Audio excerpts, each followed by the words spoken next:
Kwa majina anaitwa Dr. Adolf Joseph Mtenga, ni mkurugenzi wa taasisi ya Health Generation Initiatives Foundation Tanzania, ambayo ofisi zake na makao makuu yako hapa Kimara Mwisho. Nina furaha kushiriki na nyinyi habari njema ambayo imetukutanisha hapa sisi leo, ambayo inahusu vijana kwa ujumla. Nchi yetu inakabiliwa na changamoto kubwa sana ya baa la ajira kwa vijana, na tatizo hili limekuwa kubwa sana kadri siku zinavyozidi kwenda. Vijana wana ndoto, vijana wana nguvu, vijana wana uwezo, lakini wanashindwa kufikia ndoto zao, wanashindwa kufikia malengo yao kwa sababu ya changamoto nyingi zinazozunguka za kiuchumi, kisera, zinatufanya kwa ujumla tunashindwa kufikia malengo na kazi ambayo tunafikia kama vijana. Hivyo kama taasisi tukaja na mradi ambao tuliuzindua tarehe 28 mwezi wa pili mwaka huu 2026, mradi ambao unakwenda kwa jina la Mitaa Safi Vijana Shupavu, mradi ambao umejikita kwenye usimamizi wa mazingira, ajira za kijamii pamoja na uwezeshaji wa kiuchumi kwa vijana. Mradi huu ulipokelewa kwa mashiko makubwa sana, matumaini kubwa sana, na tuna vijana approximately 1200 mpaka sasa toka tumezindua mradi huu, ambao wamekuwa na kiu kubwa sana, tumaini kubwa sana na taasisi hii na mradi huu. Ndani ya mradi wetu huu umejikita kwenye kuwawezesha vijana kimtaa wawe wanashiriki shughuli za kijamii za usimamizi wa mazingira na kutumia mazingira na taka kama fursa kwa vijana. Kwa hiyo vijana wanashiriki kusafisha barabara zao zote za mitaa kila siku asubuhi. Baada ya kusafisha barabara zile, taka zile zinakusanywa, wanapewa posho ya kila siku ambayo inawasaidia kukimu mahitaji yao ya kila siku, lakini pia taka zile zinapelekwa kwenye eneo letu ambapo zitakuwa zikitenganishwa na kuhifadhiwa kwa ajili ya mradi wa urejelezaji ambao utaanza hivi punde tutakapofanikiwa kupata ufadhili kwa upande huo. Lakini hatuishii hapo. Ndani ya mradi huu wa Mitaa Safi Vijana Shupavu, vijana wanapewa elimu ya namna bora ya kutunza mazingira, ambayo tunasaidiwa sana kwa kiasi kikubwa na NEMC. Wanapewa pia elimu ya ujasiriamali pamoja na elimu ya nidhamu ya fedha ambayo wanapatiwa na benki ya NBC. Lakini elimu hii inawasaidia vijana hawa kuweza kutambua maeneo ambayo ni yana nguvu kwao kwenye uwekezaji na kwenye uanzishaji wa biashara, ambao sisi kama taasisi tunawasaidia pia baada ya hapo waweze kufikia ndoto zao kwa kuwezesha kuanzisha biashara kulingana na yale maeneo ambayo tumeweza kuona yana nguvu wao. Lakini pia tunawawezesha kupitia vyombo vya moto kama pikipiki, bajaji na guta kwa namna ambayo ni rahisi mno. Kwa hiyo kupitia usimamizi huu wa mazingira tunawapatia kila mtaa bajaji 3. Bajaji zile zitatumika katika zoezi la usafi, kuhakikisha kila siku asubuhi taka zinachukuliwa na kupelekwa kwenye eneo letu. Lakini pia tunawaachia vijana 6, yaani kila guta vijana 2 waendelee kuzitumia kama chombo cha kujipatia, kama namna ya kujipatia kipato. Kwa kupitia mradi wetu wa Mitaa Safi Vijana Shupavu tumeweza kupokelewa vizuri mno kijamii, tumeweza kupokelewa vizuri mno na wazazi, tumeweza kupokelewa vizuri mno na wafanyabiashara ambao wana kiu kubwa mno ya kuona sasa waungane na sisi moja kwa moja ili waweze kushirikiana na vijana wao wa mtaa kimtaa, ambao wengi wao ni vijana ambao wamemaliza vyuo vikuu hawajapata ajira. Wako wengine vijana ambao wamerudi vyuo vikuu, wako likizo za muda mrefu, hawana kipato. Lakini pia tuna wimbi kubwa sana la vijana ambao hawajapata bahati ya kupata ujuzi au elimu rasmi. Kwa hiyo nao pia tunawajumuisha kwenye mradi huu. Kwa hiyo kwa ufupi tunasema tuna vijana wana kiu kubwa na matarajio makubwa mno na mradi huu wa Mitaa Safi Vijana Shupavu. Kwa hiyo tunaisii serikali, tunawasii wadau waje wajifunze kwetu namna mradi huu unavyotekelezwa na watuongezee nguvu ili tuweze kuwafikia vijana hao. Tulimwona Mheshimiwa Jafo bungeni akizungumza juu ya ajira za muda mfupi. Tunaomba mazungumzo haya yasiishie bungeni, uhalisia huko chini. Kwa tunatarajia ugeni wao waje wajifunze hapo, watuwezeshe ili tuweze kuwawezesha hao vijana. Ajira hizo wanazozisema ziko hapa, watutie nguvu ili tuweze kuzifanya kwa upana wake. Sasa ili tuweze kuwafikia vijana wengi zaidi na kuwaonyesha fursa ambazo zipo katika mradi huu wa Mitaa Safi Vijana Shupavu, tumeandaa mashindano ya mpira wa miguu yanayoitwa HGI, ambacho kirefu chake ni Health Generation Initiatives, HGI Youth Empowerment Super Cup. Mashindano haya yanaitwa hivi. Lengo la mashindano haya ni kuwafikia kwanza vijana kupitia jukwaa la michezo, na ndani ya jukwaa hili tuweze kuwafundisha na kuwaonyesha fursa zilizoko ndani ya mradi wetu wa Mitaa Safi Vijana Shupavu, waelewe faida zilizopo katika usimamizi wa taka, washiriki katika shughuli za kijamii ambazo zitaweza kuwasaidia kupata kipato, lakini kubwa kuliko yote ni kuweza kujenga jamii ambayo ina umoja. Ndani ya mashindano haya, dhumuni lake pia kubwa, baada ya hili la kwanza ambalo nimetoka kulisema la kuwafikia vijana kwa lengo la kuhamasisha mradi wetu wa Mitaa Safi Vijana Shupavu na fursa zake, lakini pia tumeandaa mashindano haya kwa lengo la kuongeza hadhi ya mashindano ya mpira wa miguu Tanzania. Tumekuwa tukizoea mashindano ambayo yanakuwa hayana tija, na mimi mwenyewe ni mdau wa michezo. Tumekuwa na ligi nyingi sana huku chini katika level ya mitaa, kata, ligi ambazo hazina ubora, ligi ambazo zina hadhi ya chini. Sasa sisi kama taasisi HGI Foundation, kwa mara ya kwanza kwenye nchi hii na hivi tunavyoelekea kwenye uzinduzi kuandaa mashindano makubwa ya AFCON ambayo yatakuja mwakani, tunataka kuwa taasisi ya mfano Tanzania kuandaa mashindano yenye hadhi kubwa yatakayopokelewa vizuri na wananchi na viongozi. Lengo ni kupandisha hadhi ya ligi zetu ziwe za ubora wa hali ya juu, ziwe za thamani ya hali ya juu, kwa sababu mpira kwa sasa ni biashara. Tunatamani wageni watakao kuja kwenye AFCON mwakani wakutane na ligi zenye ubora. Tuachane na ligi za mbuzi, tuachane na ligi za bata, tuachane na ligi za ng'ombe. Sasa tuandae ligi na mashindano yenye tija. Viongozi tunao, tunawachagua kila kukicha, wananchi tupo. Sasa ni wakati wa kuwatumia viongozi wetu vizuri, kuandaa na kushiriki mashindano yenye tija kama haya ambayo yanaenda kwa mfano Tanzania.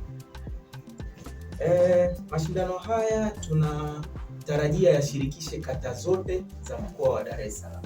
Maana yake ni nini?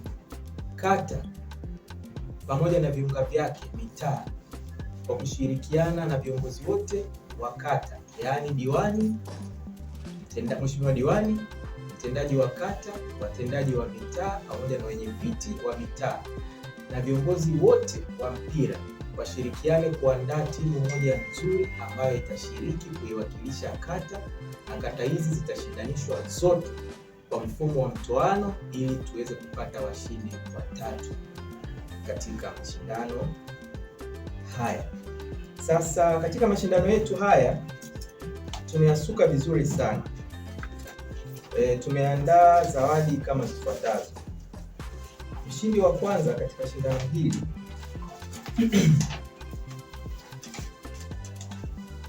atapata pikipiki, ambapo tunazungumzia kata ambayo ndio timu sasa itakayoshinda.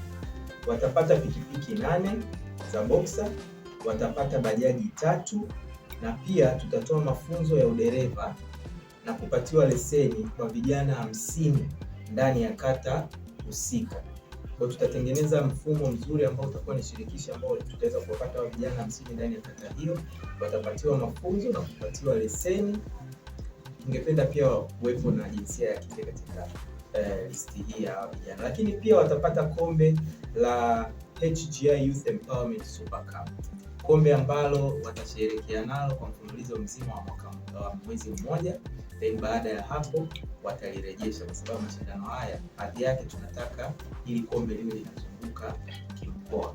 Kwa tunaposema tulipoanza sasa hivi kimkoa Dar es Salaam, hili itakuwa ni la Dar es Salaam kila mwaka, lakini tutakapofanya vizuri, tutakapoendelea mkoa mwingine, hapo tutakuwa na kombe lake, na kombe limeandaliwa katika ubora ambao utakapoliona mtashangaa, na kwa hali ambayo sio ya kawaida. Mshindi wa pili tutampatia pikipiki 5, atapatiwa bajaji 2 na mafunzo ya udereva yale yatatolewa kwa vijana 30 wa kata husika. Mshindi wa tatu atapatiwa pikipiki 3, bajaji 1 na mafunzo ya udereva kwa vijana 15 na kupatiwa leseni kwa kata mshindi wa tatu. Tuzo maalum za zawadi zingine: kipa bora atapatiwa pikipiki 1, mfungaji bora atapatiwa pikipiki 1, mwamuzi bora atapatiwa pesa taslim shilingi milioni 1, man of the match katika kila hatua za mtoano, kati ya hatua kwenye magroup atapatiwa 100,000, kocha bora atapatiwa pikipiki 1, beki bora atapatiwa kiasi cha pesa taslim shilingi milioni 1, kiungo bora atapatiwa kiasi cha pesa taslim shilingi milioni 1, timu yenye nidhamu itapatiwa pikipiki 1, jezi 1 pamoja na mipira 3. Mchezaji mwenye nidhamu bora kijamii na mfano wa kuigwa atapatiwa pikipiki 1. Kata bora, baada ya kufanya tathmini zetu tutakayoiona ni bora kiusafi wa mazingira, itapatiwa vitendea kazi vya ofisi kama photocopy machine kubwa 1, desktop computers 3, wifi router 1, TV kubwa 1 pamoja na king'amuzi cha Azam. Lengo la kuweka hii ni kuhamasisha kata zetu kupitia mradi wetu wa mitaa safi vijana shupavu zihamasike kwenye kutunza mazingira vizuri, lakini pia tunataka tubadilishe taratibu.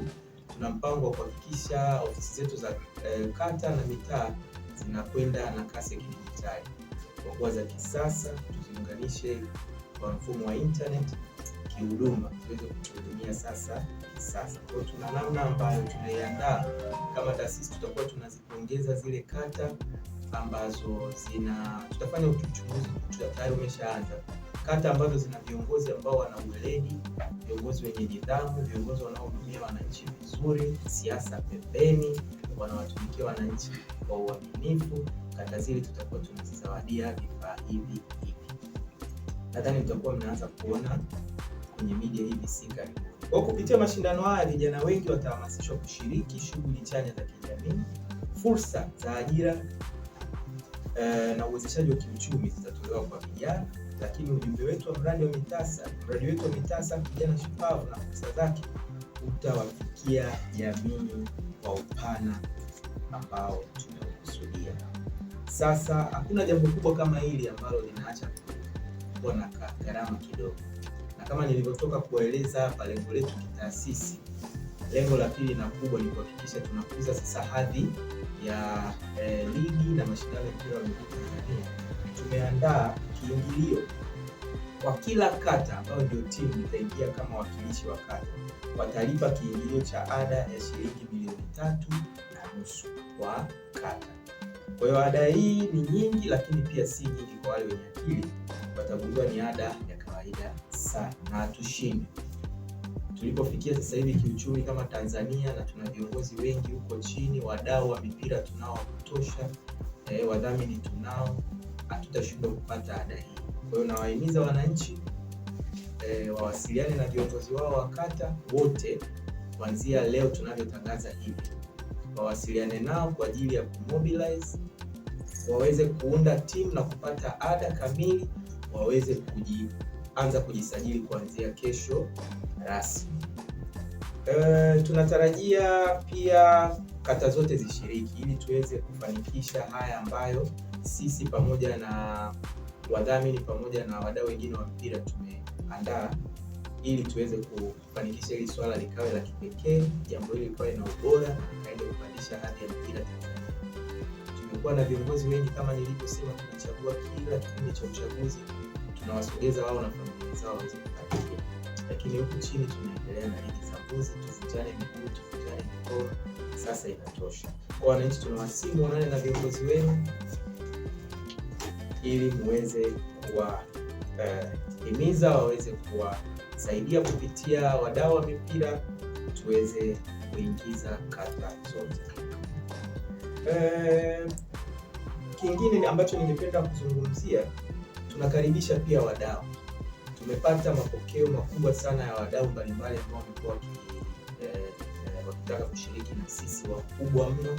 Lakini kwa kuwa sisi kama taasisi tuna lengo la kuempower vijana, lengo la kuempower jamii kwa vitendo, basi tunakaribisha wadau na wadhamini watoke kwenye institutes, watoke kwenye kampuni, watoke kwenye biashara za vijana. Vijana wengi sana wamekuwa wakianzisha biashara lakini hazisikiki. Vijana wengi sana wamekuwa wakianzisha shughuli mbalimbali lakini wamekuwa hawatambuliki kijamii. Kupitia jukwaa hili sasa tunakaribisha vijana wote waje. Wewe kama una ofisi ya kuprint t-shirt, karibu uje, tutashirikiana na wewe, utupe logo yako utangaze.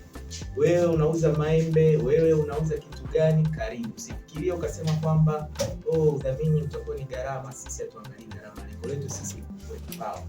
Kupitia mradi wetu wa mitaa safi vijana shupavu, umetununulia ufagio mmoja, umetununulia gloves pair moja, umetununulia dustbin kubwa moja, boot. Sisi tutakushukuru sana na tutakaa.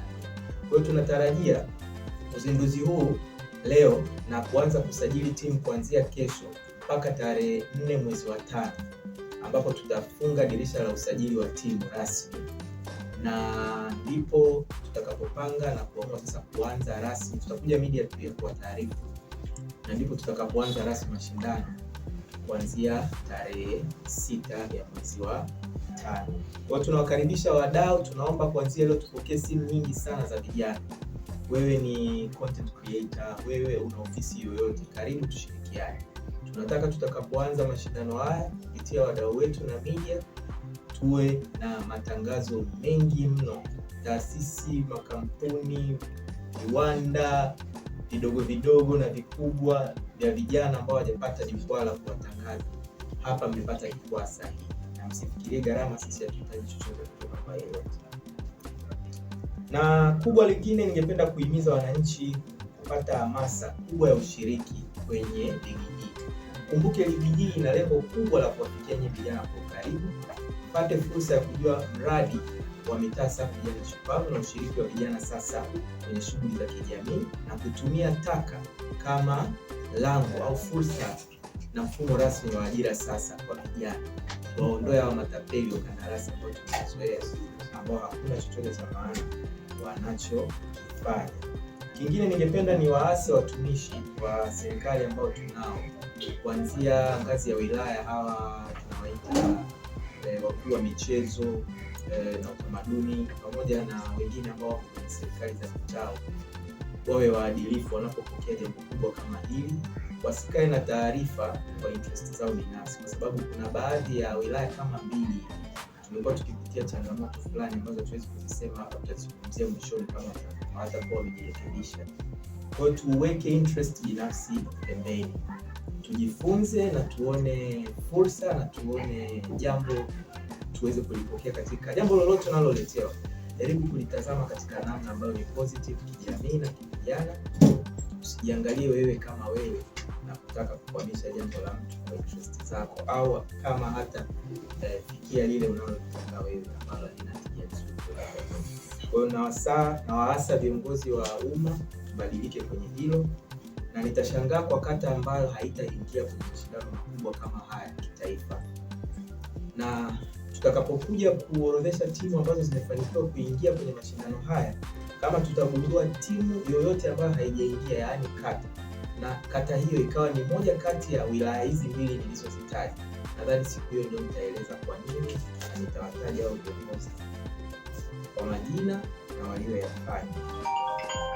Kubwa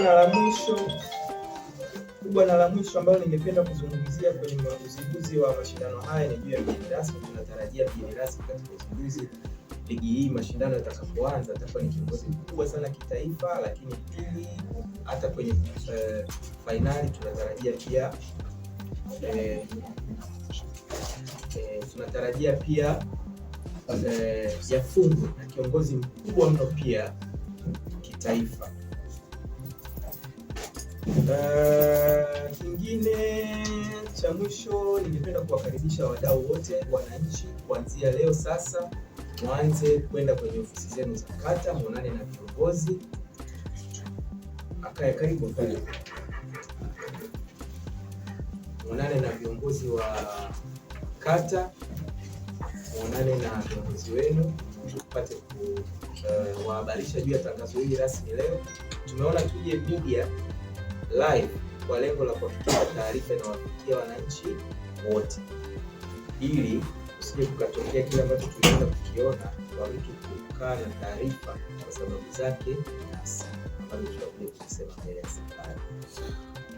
Kwa hiyo nadhani leo hii pia tutatangaza rasmi nafasi za baadhi ya kazi ambazo kama wananchi tutaingia kwenye blog zetu na kuona nafasi hizo ili mweze kuchangamkia kwa lengo la kukuza na kuboresha utendaji kazi katika taasisi zetu. Zaidi ya hapo sina mengi ya kusema. Ninawatakia maandalizi mema. Ninawakaribisha wote wenye maono kama yangu, tushirikiane tuweze kupandisha hadhi ya mashindano ya mpira wa miguu Tanzania. Sasa hivi mpira wa miguu ni biashara. Tuachane na ligi za kondoo, ligi za mbuzi, tuende kwenye ligi kubwa zenye thamani na manufaa kijamii.